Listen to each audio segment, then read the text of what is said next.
Ladies and gentlemen, tadzoka zvakare naEvangelist Marufu tiri paSDA Bluffio.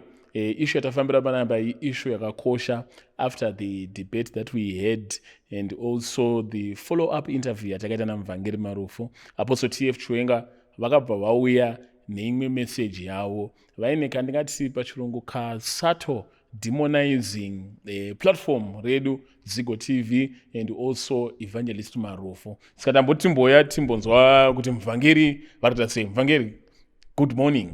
Hai Zigo. Tingori bobo mukuita sei? Wateresi amuneti. Hatineti. ma tax collectors asi namwana chinonzi vateresi. Tikati ndo ma tax collectors. Wanga wari watadzi. Waishorwa necommunity. Yeah. Wanga wari wasina basa ma-outcast.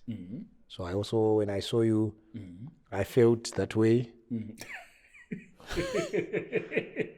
Ndakaona kuti muri ma-outcast wana wakudei. Yeah. Vanogara kunzi. Munotsvaga mari. Yes. But I think also Jesus accommodated those. Jesus anoti idaiwa wengi wenyu. Jesus spread love.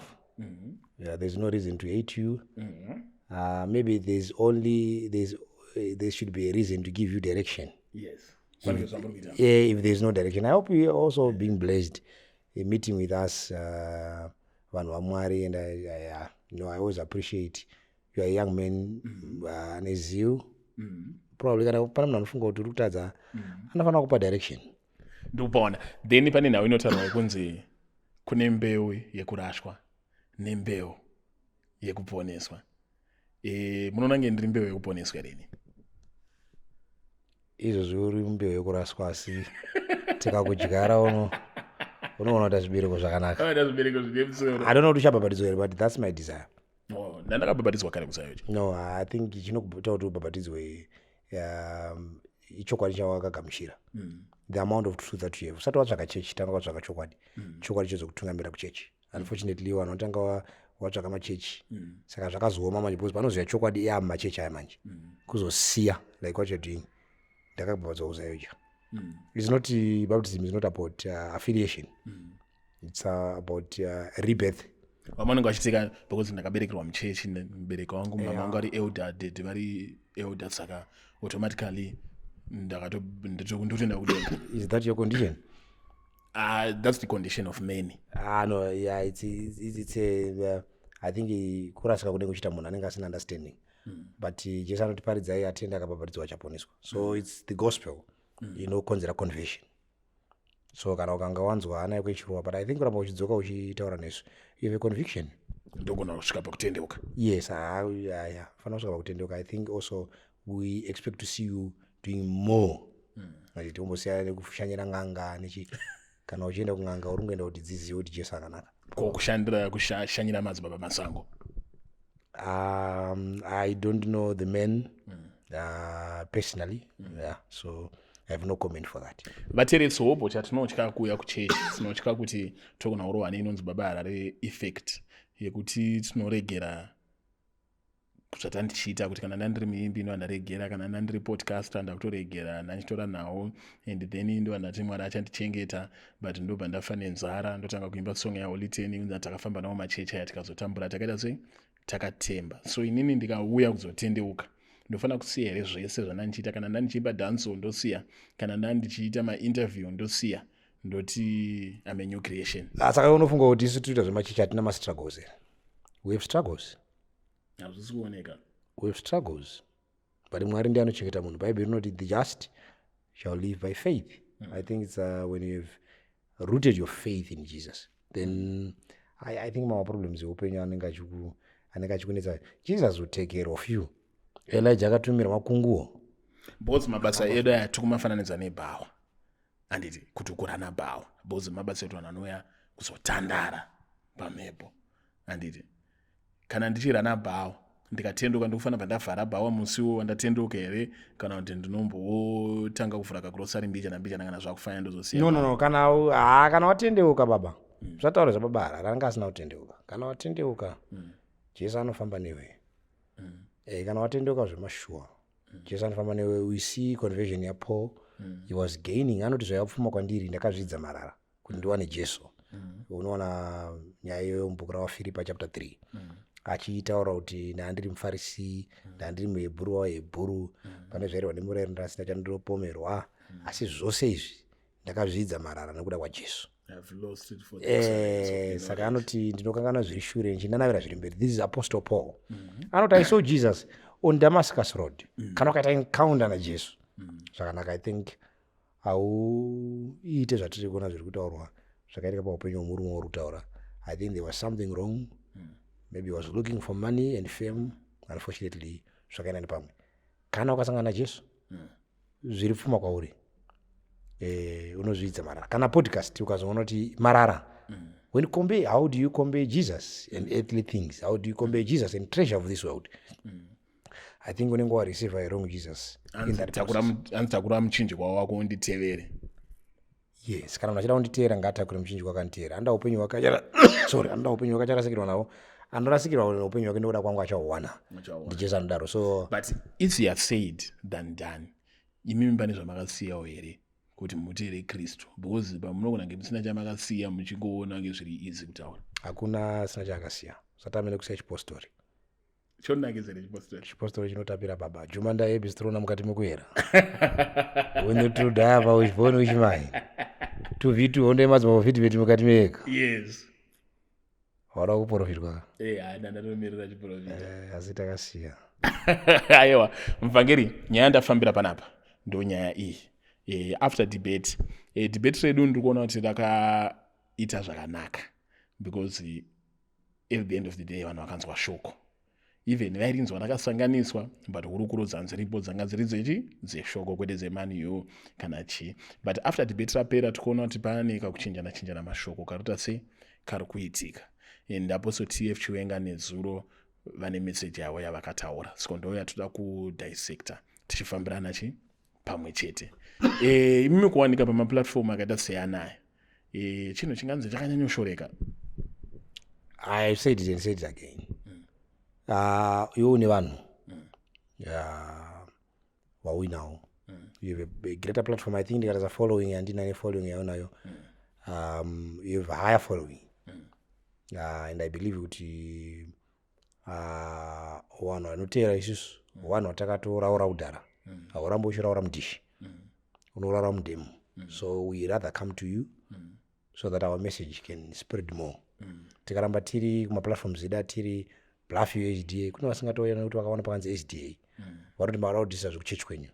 So when we come to your platforms, I think it's a sincere, it's to show love, it's to swallow our pride, and to have that humility probably, because panotukwa munhu tinoshaudwa, but we are giving in, risking the ministry. Kuti zvimwe pakaita mwanganzwa, then it's easy to send a message through your platforms than church platforms. Because kana tida kudiscussa nyaya dziri at individual level, ukaenda kuma-church platforms, there's a lot of politics. I'm not my church platform dapi. Sekuti Bluffy SDA, it's a church platform. Kana Mandara SDA, it's a church platform. Tine imwe inonzi Harare City Center Church, ine platform yayo, it's a church platform. You can then go with me there. Wotanga kundinterview, wanotanga kuti makuita seiko zvamarofu pazvinhu zvechechi here. But here it's a neutral platform. Even church haigona kuya kunoko. Because hapana chandakatakura izvozvo chakanzi SDA. Ndakangotakura chakanzi Evangelist Marufu. Evangelist Marufu, that word, that name evangelist, it's part of my spiritual gifts. Ephesians chapter 4, some were called apostles, some prophets, some evangelists, some pastors, some teachers. So kuti evangelist, it's a spiritual gift. You are not given that title by the church. You don't earn it, you don't work for it. It comes from above. Ndimwari anotokupa that spiritual gift. We are not learned. But Mwari akatipa chipo chokuti ugona kusvikira kuvanhu, and you know, by his spirit we can bring conviction. And unoona vanoti vakanzwa tichitaura vanoti pane vanoona Mwari. We don't even know how it happens, but it happens because ndimwari anoronga. So we don't earn. Saka ndakanga ndave pana ndavaisa Evangelist Marufu, my desires, paite munhu anogona kunzwa Mwari achitaura naye ati arume Mwari akanaka, I think from this conversation yaitika, from this podcast, kunyange yaitwa naZigo mutadzi, mumwe anenge achiti Zigo mutadzi haana right yekubata zvinhu izvozvo. Ndozvaita vaFarisi vaiti Jesu anodya nevatadzi sei, kana Jesu akarurama ngaafambe nesu. That spirit yekuti iwe unofunga kuti vanhu vaMwari havafanira kufamba navanhu vakaipa, it shows also kuti you are a possessed person. Unitori nemweya wakaipa uri mauri, because Mwari zuva iri anoribuditsira vatadzi. Waroi nembavha ndakamusangana nemumwe murume aiti muvhangeri, do you know kuti every time pandaenda kunoba saka ndatendeuka ndaitanga ndanamata kuti Mwari ndakunoba itai ndisabatwe. Zvikanzi handina kubatwa kusvika zuva randakatendeuka. I don't know what it means.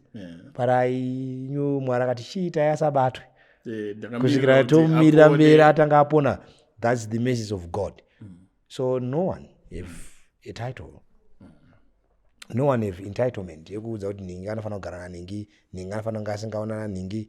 We don't spread the message of hate. We spread the message of love. We sow love, we reap love. I think you are still coming to us because you have seen rudo rwatakaratidza kwauri. Hatina kukushora, takakugamuchira.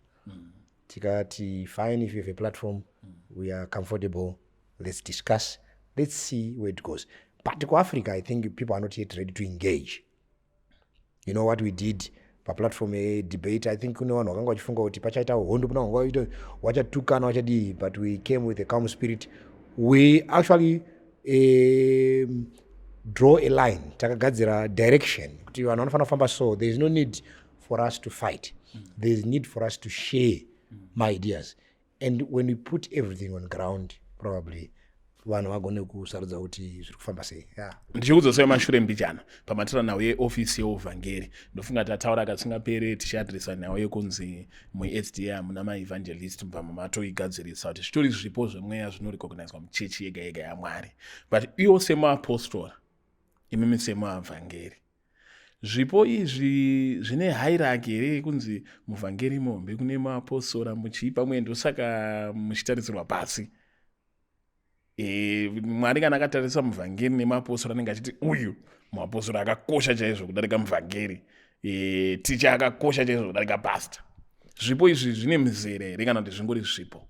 Under the foot of the cross, the ground is level. Under the foot of the cross, the ground is level. Kana achienda pamberi paMwari, Mwari anotiona tese takafanana. Zvipo zvinoitwa hanzi neBhaibheri, Mwari ndimwe anoita zvose achipa wose kuti kereke isimbiswe. Vamwe vakaitwa macustodians, vamwe vakaitwa vanounza vhangeri. An apostle is a custodian. Zvinonzi naPaul, tisi takaitwa vachengetwe zvakavanzika zvaMwari. Then the prophet brings a message. Sometimes in a message it is symbolic, like the book of Daniel, the book of Revelation. Then the evangelist decodes the mystery and the symbolic language to the church. He preaches. Saka isu tiri pamberi nokuparidza. Office ya evangelist, it's a high office. You cannot degrade that office. Ndio inogona kutotsanangura mamysteries. Saka uchiona ukaona padebate tisi taida kutsvaya kugadzirisa zviri kutadza kunzwiswa even apostle, zviri kutadza kunzwiswa even aprophet ane church today. Evangelist ndiye ari kuya achigadzirisa kuti no, Ephesians, Colossians 2:16 haisi kutaura zvamuri kufunga, iri kutaura zvinhu zviri under this. Mutemo zvamuri kubvisa hazvisiri zvo. Pamuri kuti 9 tine 10 commandments, moti munosara ne9 muchibvisa 1, zviri wrong. That's the work of an evangelist. That's why even under church ya Chiwenga, pane vanhu vanga vari muchechi make wakati there is something making sense pane zviri kutaura nemurume. Because basa redu as an evangelist is to decode the mysteries. Kana tadaro, then we give vanhu kumapastors. Mapastors ofudza vanhu vatatsvaga. Then mateachers oendera mberi achidzidzisa, mapastor achifudza. Saka you can't denigrate that office. It's unfortunately under from where I'm coming from, SDA, the office probably is not taken seriously by those who are in power and in systems. I don't know how they came up with that, but I also know that in some churches around SDA church, my evangelist Antony a position, my evangelist Antony pan to tower or something. So it's really under church politics. My churches in the one, but an evangelist, it's a spiritual gift. It's not going to show on anyone. And what we know from where we read from prophecy, an evangelist must finish this work of the gospel. So he must be supported, he must be in front, dealing with issues, confronting the wind, so that the church can be prepared and can see Jesus when he comes again, per second coming. Alright, tiri padebate mashoko apostle TF Chwenga anoratidza iwo kuti iwo vari kubheliva kuti vakawina debate. Saka mubvunzo wangu ndichaudzokorodza, makaluza debate here? Takataura one. Zikuti hatinamboenda chita zvokuwina, hatinamboita izvozvo. Kana iriyo pfungwa yacho, ndeyake pfungwa is entitled to that. Kuti kana achiti akawina, isi takataura one nevanhu ngavadzokere pane zvatakataura. You interviewed me after the debate, tikati hatinamboenda tine intention iyo. Intention yangu in fact tichitoenda paplatform yanga isiri between me and him, yanga iri between me and the audience that was listening, because I knew his heart is hardened, he's adamant. I think even up to this hour you can see the man is adamant. He's actually calling for more debates, which is a cause of concern. Why do you need more debates? Tofanira kuita ma-postmortems, discussing kuti pane zvatataura pane here pasina kunzwisika. Do we need to go again in the arena and try to fix more issues? But he's boastful, he's saying evangelist ndiye akanga adai. I've heard him saying ndiye anga ataura kuti arida kuita debate neni akazondichemera chichi. Hatinambomuchemera. You know from the beginning. I think the man also is not consistent, which must worry even vanomutera. He's not consistent. He's the one who said ndinogadzira nonzi dare, vanoda kuongorora madoctrines evanhu, vanhu ngavauye vaungane neni, wandita kuti tivheneke zvavanotenda, handiti akati masavadha tira kutaura zvamunotenda zvaEllen White, and we said we are free. We said we are free, hatinambochemera. Why does he lie in front of the whole world? He is the one who said ndinoda kugadzira dare rekutarisa zvinotenda. Mumwe nemumwe ngaazvimire. Dare rakaitwa ina handakwanisa kuenda because I thought it was not a neutral platform. He created that. But now he's saying marufa aichemera kuda kuita neni. He actually said I'm a puppy. He can't do anything with me. But I think after this probably whatever we did according to him, it was something he wanted to cover up. Sideshow. He wanted to cover up. He had issues. Isu hatina kuenda ma-problems mudebate tichitasa ma-issues yake. Munhu wese anotadza, munhu wese anowa muprocess. But ukada kushandisa platform sekuti uwane mombiri, saka adzoka futi pakutanga kushauda vanhu, because he think now ndane platform yekuchitanga kuita overseer wezvinhu zvese ndichituka vanhu, forgetting that he is a sinner too.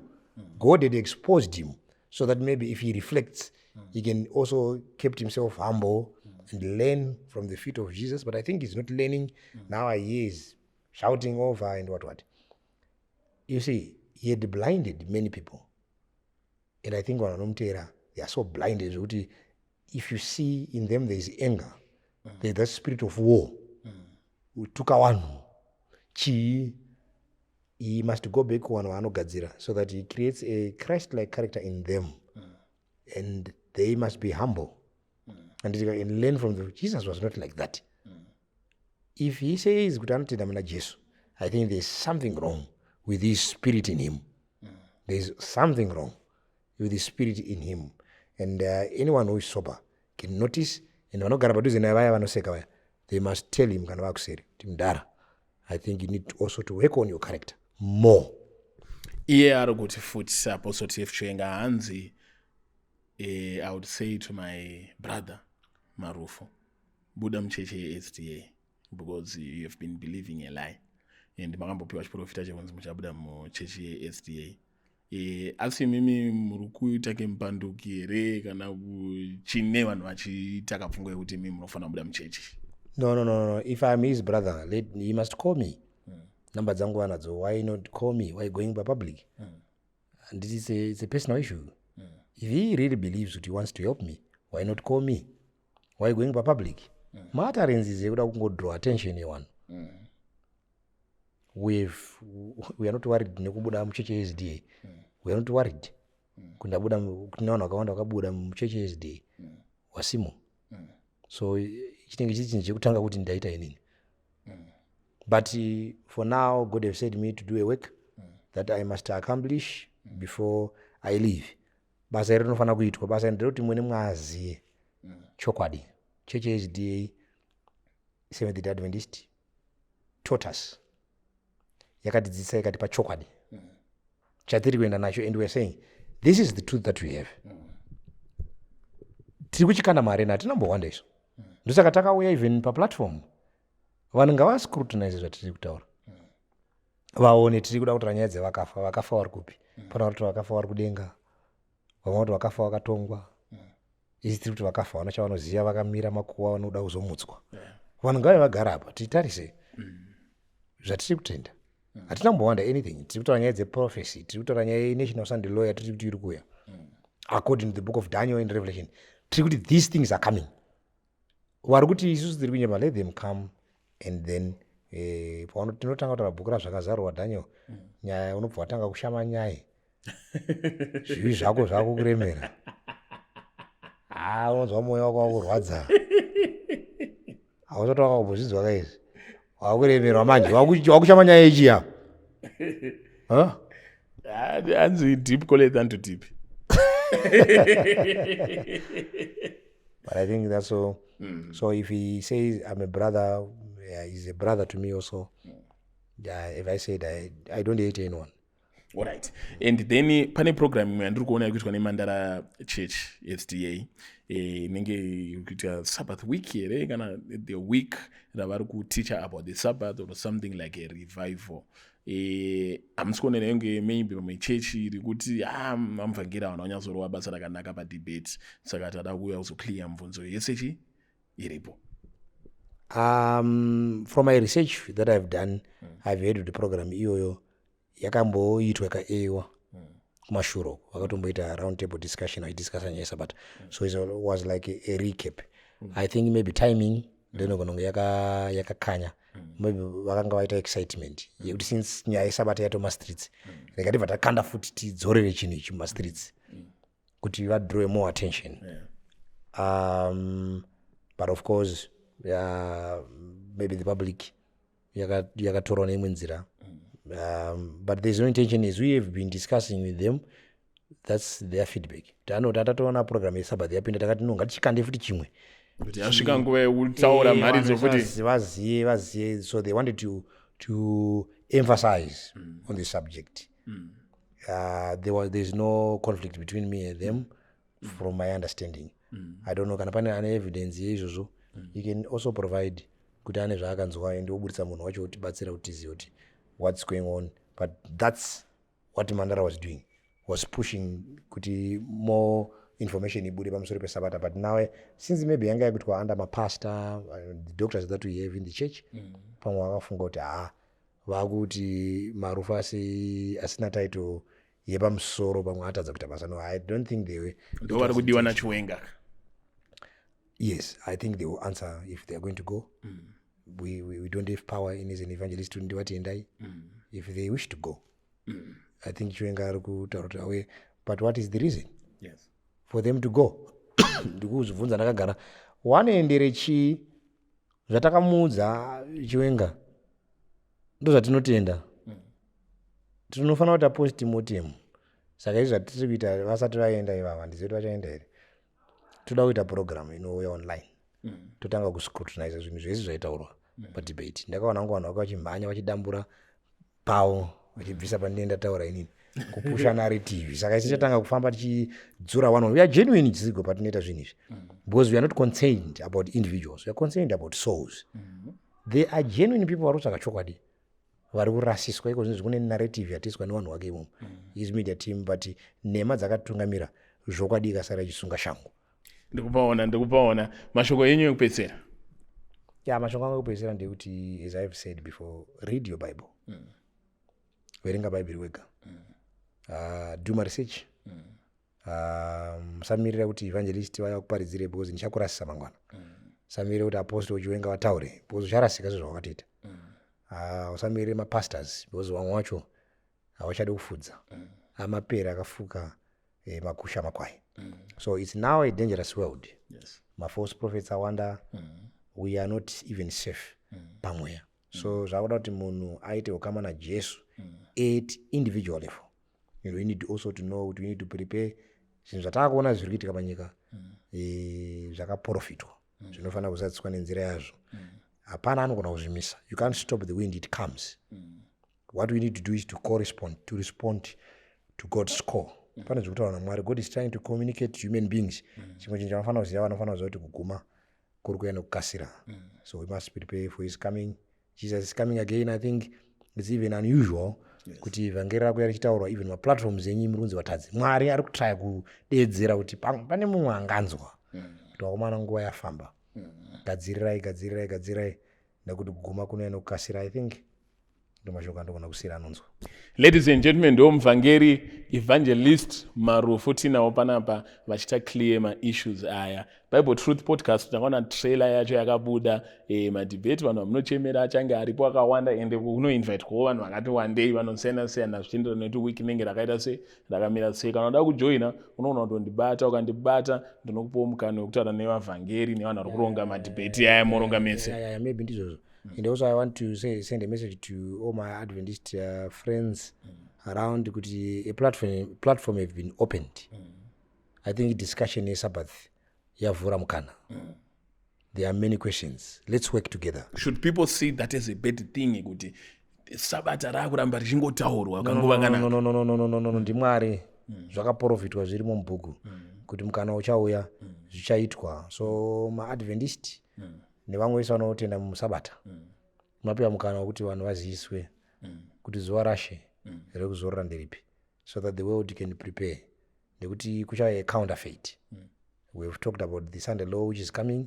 I think vachadeclare naAmerica vanhu vachaona kuti haisi kutambana, but I know kuti pana vanhu vane seal of God vachagara vanzwa vacharangarira kuti zvinhu zvakanga zvichitaurwa nekuti hatisiri kure nazvo. We can see the wind, the water is taking that test kuti we are near that process. So masavada ese anonzwa nevanoda kushandira Mwari, ainoti nemama hypocrites atinawo pakati pedu, but vane chisimbiso chaMwari yanguva yekuti vamuke vaone, vatore advantage yeplatform yeonline.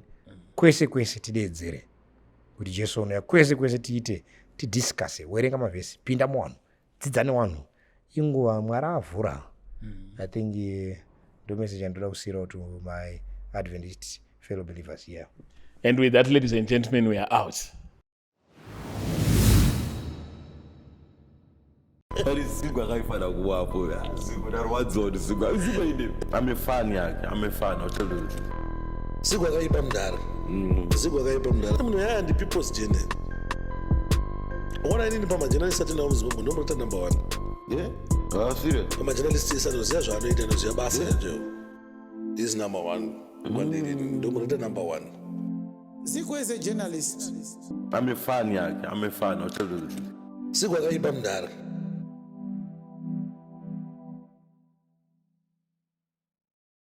Ladies and gentlemen, nhasi taenda favorite chief yenyu, Chief Bushu, kwaBushu, kuchamba. Tichitiri kuchikoro kwaBushu kwaiwanzirwa singati. Hanzi ndobva kwaBushu.